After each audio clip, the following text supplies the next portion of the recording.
चलिए, चैप्टर का नाम है आपका मैटर इन आवर सराउंडिंग। इसका जितने सारे ऑब्जेक्टिव क्वेश्चन है वो सब का सब आपको यहाँ पे मिलेगा। पहला क्वेश्चन है, a form of matter has no fixed shape but it has a fixed volume. An example of this form of matter is. कहा जा रहा है एक ऐसे मैटर का फॉर्म बताना है हमें जिसका फिक्स जो है शेप नहीं होता है लेकिन उसका फिक्स्ड जो है वॉल्यूम होता है। ऑप्शन आपके पास है क्रिप्टॉन, केरोसिन, और सी में है कार्बन स्टील एंड डी में है कार्बन डाइऑक्साइड। तो इसका राइट आंसर क्या हो जाएगा आपका? केरोसिन हो जाएगा। केरोसिन एक लिक्विड फॉर्म में होता है और इसके पास जो होता है शेप नहीं होता है ना, शेप नहीं होता, no shape but fix volume. इसका पास एक फिक्स वॉल्यूम भी होता है। तो मेरा राइट आंसर हो जाएगा बी।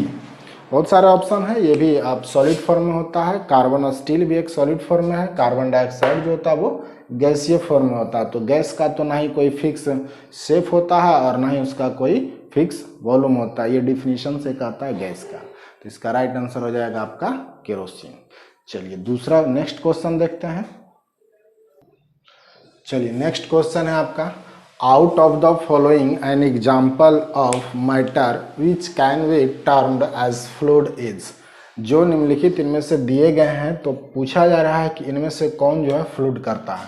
कार्बन देखिए ये सॉलिड फॉर्म में होता है, सल्फर भी आपका सॉलिड फॉर्म में होता है, ये फ्लूइड नहीं करेगा। ऑक्सीजन जो है आपका लिक्विड फॉर्म में होता है, ये फ्लूइड करेगा, ठीक है ना। ये भी आपका सॉलिड फॉर्म में होता है। तो आपका राइट आंसर क्या हो जाएगा? सी नंबर। ऑक्सीजन जो है क्या करेगा? फ्लूइड करेगा। आंसर इज सी।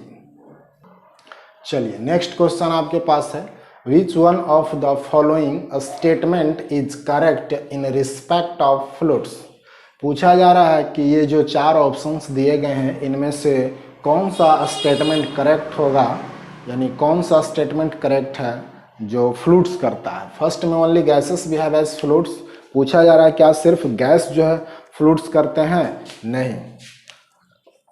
दूसरा है gases and liquids behave as fluids. Gases और लिक्विड्स दोनों का दोनों क्या करते हैं? फ्लूइड करते हैं। ये आपका जो है राइट आंसर हो जाएगा। गैसेस एंड सॉलिड्स, सॉलिड्स कभी फ्लूइड नहीं करता है। यहाँ भी पूछा जा रहा है ओनली लिक्विड्स फ्लूइड्स, नहीं, दोनों करते हैं। गैसेस एंड लिक्विड्स जो है दोनों फ्लूइड करते हैं। तो आपका राइट आंसर हो जाएगा option number B is right answer. आइए नेक्स्ट क्वेश्चन देखते हैं। चलिए नेक्स्ट क्वेश्चन आपके पास ये है, few substances are arranged in the increasing order of forces of attraction between their particles. Which one of the following represents the correct arrangement? Options है आपके पास, water, air, wind and air, sugar, oil, C में oxygen, water, sugar and salt, juice, air. Question क्या कह रहा है कि कुछ ऐसे सबस्टेंस आपके पास दिए गए हैं जिसको अरेंज करना है। अरेंज किस फॉर्म में करना है? तो इंक्रीजिंग फॉर्म में करना है, कि वो इंक्रीजिंग ऑर्डर में होना चाहिए। आप इसको देख रहे हैं, forces of attraction between their particles, उनके बीच के जो पार्टिकल्स होते हैं जब उस पर फोर्स ऑफ अट्रैक्शन यूज किया जाता है तो किस ऑर्डर में वो होगा, मतलब सबसे पहले कौन होगा, बाद में कौन होगा। तो ये जो ऑप्शंस दिए गए हैं देख लीजिए यहाँ पे, फर्स्ट में कुछ क्वेश्चंस जो है आपके ऑप्शन पे डिपेंड होते हैं। ऑप्शन बढ़िया से पढ़ लीजिएगा तो उसी में आंसर रहता है। फर्स्ट का ऑप्शन है, देखिए वाटर है, एयर है, विंड है। तो एयर और विंड दोनों सेम ही होता है, इसलिए तो होगा नहीं, इसको हम इंक्रीज कर कैसे सकते हैं। सेकेंड में है एयर है, शुगर है और ऑयल है। तो ये आपका आंसर जो है हो सकता है। थर्ड में ऑक्सीजन है, ऑक्सीजन एक एलिमेंट है। ऑक्सीजन क्या है? एक एलिमेंट है। ये आपका कंपाउंड है, ये भी आपका कंपाउंड है। इसमें देखिए सॉल्ट एक कंपाउंड है। इसमें देखिए बी ऑप्शन में क्या, ये तीनों का तीनों जो है ये एक मिक्सचर है। एयर भी मिक्सचर है, शुगर भी कंपाउंड में भी आता है, शुगर सॉल्यूशन मिक्सचर होता है, और फिर ये ऑयल जो है आपका मिक्सचर है। तो आपका राइट आंसर बी हो जाएगा। इंक्रीजिंग ऑर्डर में एयर का पार्टिकल्स पहले आएगा, फिर जो है शुगर का पार्टिकल्स होगा और सबसे ज़्यादा किसका होगा? ऑयल में होगा, ऑयल का पार्टिकल्स। तो इस टाइप का क्वेश्चन आप ध्यान रखिएगा, है ना। नेक्स्ट क्वेश्चन है, what is the general name of rigid form of a matter and fluid form of a matter. कहने का मतलब है कि रिजिड जो है उसका अदर फॉर्म क्या होगा, ये जनरल नेम पूछा जा रहा है। तो रिजिड मतलब होता है हार्ड सबस्टांस, हार्ड सबस्टांस मतलब डू नॉट फ्लो। तो जो डू नॉट फ्लो करता है वो क्या कहलाता है, आपका सॉलिड कहलाता है। और जो फ्लूइड करता है, तो फ्लूइड तो दोनों करता है ना, लिक्विड भी करता है और क्या गैस भी करता है। तो इसका आंसर क्या होगा, लिक्विड एंड गैस हो जाएगा। पूछा जाएगा फ्लूइड कौन करता है, तो लिक्विड एंड गैस। रिजिड मतलब हार्ड सबस्टांस होता है, hard substance means do not flow. तो डू नॉट फ्लो में कौन सा है आपका, सॉलिड हो जाएगा। सॉलिड जो है फ्लो नहीं करता है। तो इस टाइप का क्वेश्चन कभी कल पूछ देता है एग्जाम में, आप याद रखिएगा। आइए नेक्स्ट क्वेश्चन देखते हैं। नेक्स्ट क्वेश्चन है right the full form of LPG and CNG. कभी कल छोटा छोटा क्वेश्चन भी आपसे नहीं बन पाता है, शायद भूल जाते हैं, तो इस टाइप का क्वेश्चन को प्रैक्टिस करते रहेंगे। एलपीजी का फुल फॉर्म होता है लिक्विफाइड पेट्रोलियम गैस। और सीएनजी का होता है कॉम्प्रेस्ड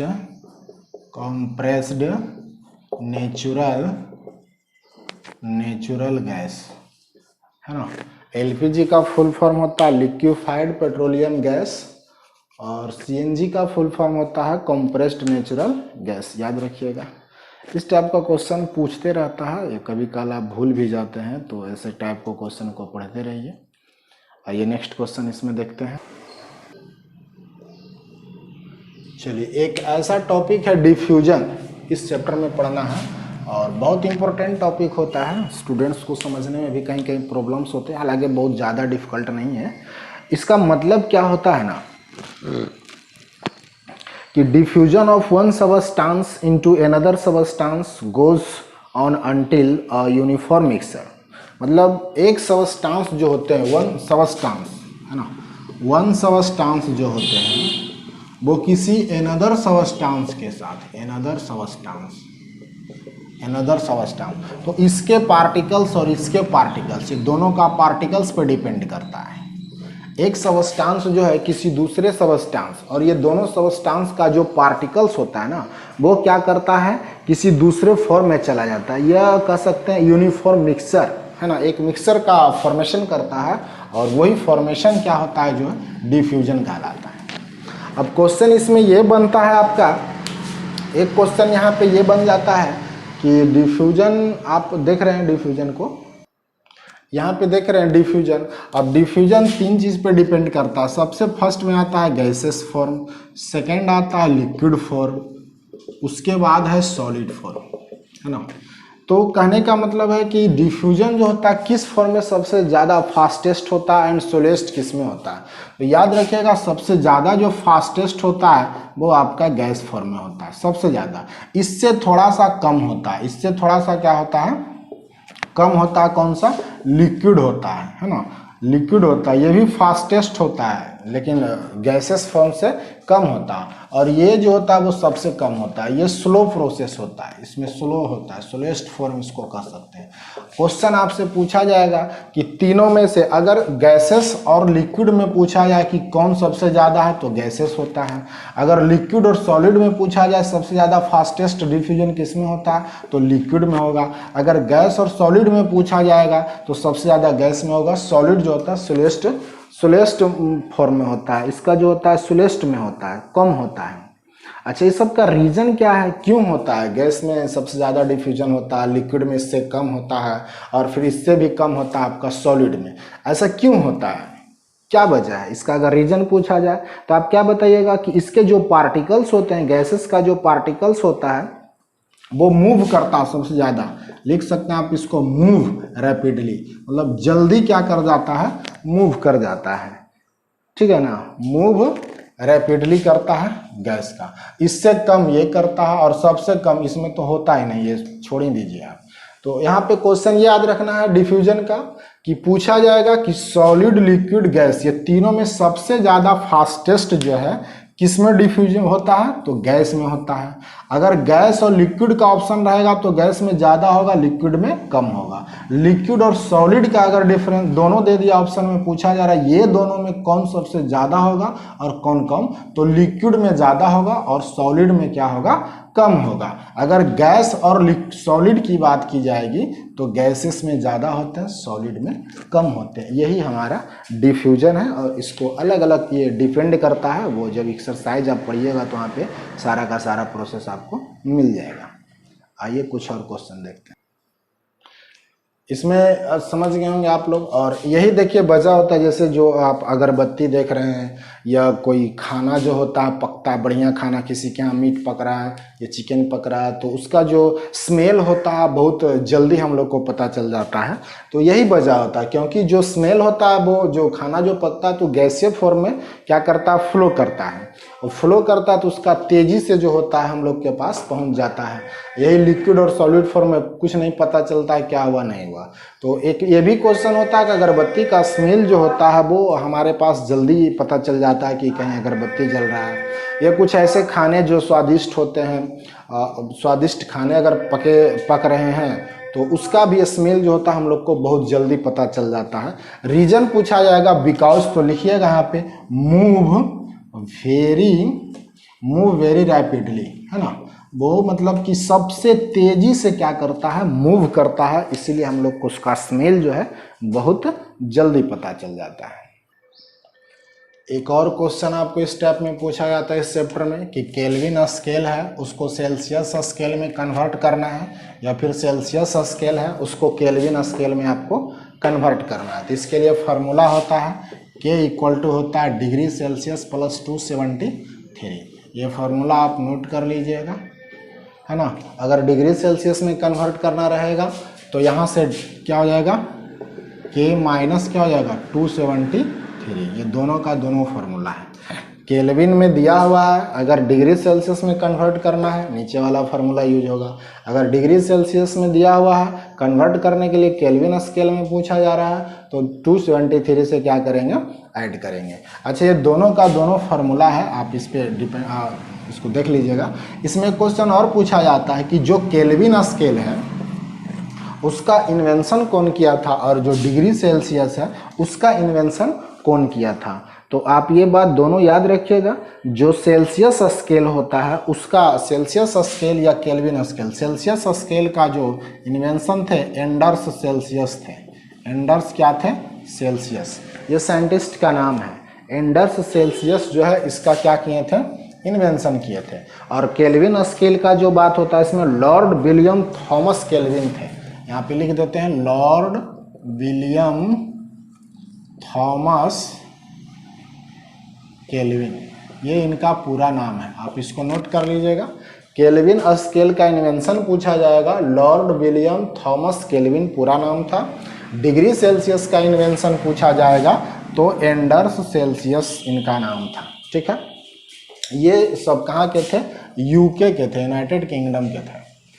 तो इतनी सारी बात है और ये फार्मूला है। जैसे एग्जाम्पल में अगर पूछा जाएगा कि 25 डिग्री सेल्सियस है, इसको केल्विन स्केल में कन्वर्ट करिए, तो सीधा यहाँ से फार्मूला आ जाएगा K equal two degree Celsius plus 273, यानी 25 प्लस 273 ऐड इसको कर देंगे तो आपका आ जाएगा 298 केल्विन। ये आपका आंसर हो जाएगा।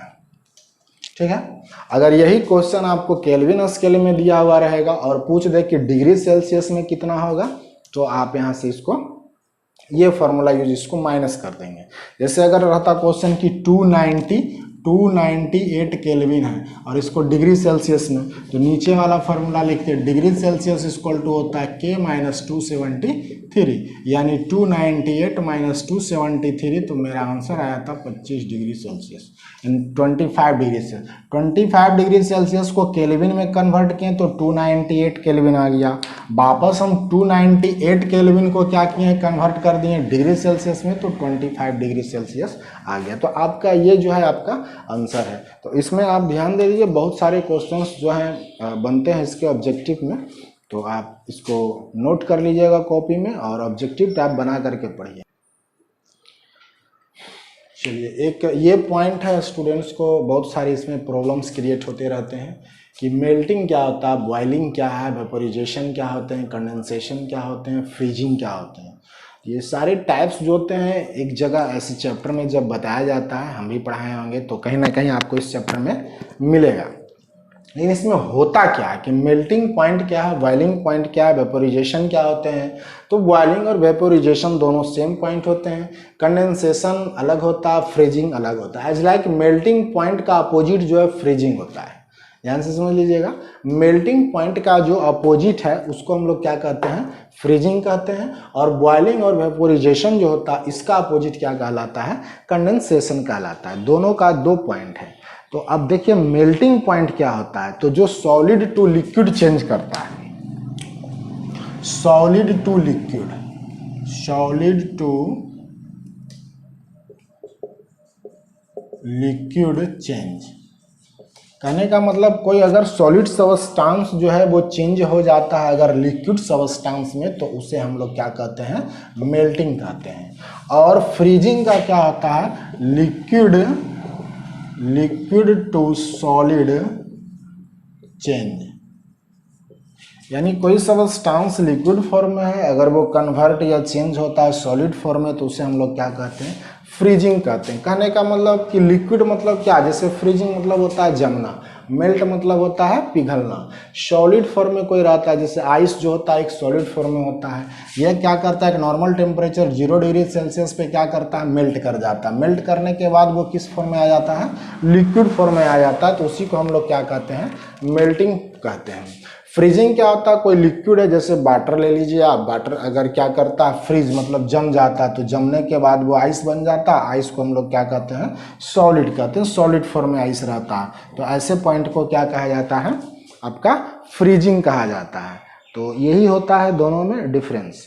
अच्छा, लिक्विड ये जो बॉइलिंग और वेपोराइजेशन होता है इसको हम लोग कहते हैं लिक्विड टू गैस, यानी लिक्विड टू गैस चेंज, है ना, लिक्विड टू गैस चेंज।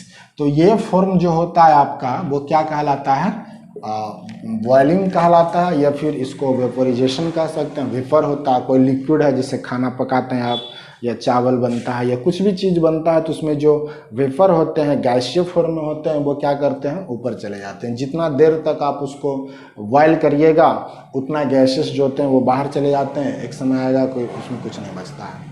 तो कहने का मतलब है कि कोई भी सबस्टांस अगर लिक्विड फॉर्म में है, जब उसे हम एक नॉर्मल टेम्परेचर पर हीट करते हैं कुछ टाइम के लिए, तो वो गैसीय फॉर्म में कन्वर्ट हो जाता है, जिसको वेपोराइजेशन कहा जाता है, या फिर उसको बॉइलिंग कहते हैं, बॉयल करना। बॉयल करने के बाद ऑटोमेटिक है कि वो गैसीय फॉर्म में आपका आ जाएगा। और जस्ट इसका अपोजिट होता है कंडेंसेशन। ये क्या रहता है, गैसीय फॉर्म में रहता है। यहाँ पर आप लिख सकते हैं gas to liquid, gas to liquid change. तो जो गैसीय फॉर्म में होता है अगर वो लिक्विड फॉर्म में चेंज हो जाए उसे हम लोग क्या कहते हैं, है ना, कंडेंसेशन कहते हैं। तो चारों का चारों टॉपिक आप बढ़िया से समझ लीजिए। मेल्टिंग क्या होता है, बॉइलिंग क्या होता है, बॉइलिंग का ही अदर नेम वेपोराइजेशन होता है, कंडेंसेशन क्या होते हैं, और फ्रीजिंग क्या होते हैं। तो मेल्टिंग होता है, मेल्ट होना मतलब पिघलना होता है, सॉलिड फॉर्म में रहता है, लिक्विड फॉर्म में कन्वर्ट हो जाता है, मेल्टिंग कहलाता है। फ्रीजिंग मतलब होता है जमना। अगर कोई सबस्टांस लिक्विड फॉर्म में है तो वो क्या करते हैं, जम जाते हैं। जमने के बाद वो किस में आते हैं, सॉलिड फॉर्म में आते हैं, तो उसको हम लोग क्या कहते हैं, फ्रीजिंग करते हैं। बॉइलिंग वेपोराइजेशन दोनों सेम होता है, दोनों अलग अलग नहीं होता। क्वेश्चन में कहीं कहीं बॉइलिंग दे दिया जाता है, कहीं कहीं वेपोराइजेशन दिया जाता है, तो आप ध्यान रखिएगा। कंडेंसेशन इसका अपोजिट होगा। गैस किस में कन्वर्ट होगा, गैसीय फॉर्म जो है वो लिक्विड फॉर्म में कन्वर्ट होगा, कंडेंसेशन कहलाएगा।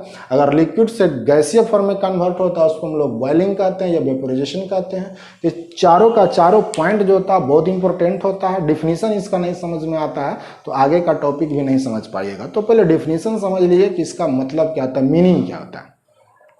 चलिए इस एक नेक्स्ट क्वेश्चन देखते हैं।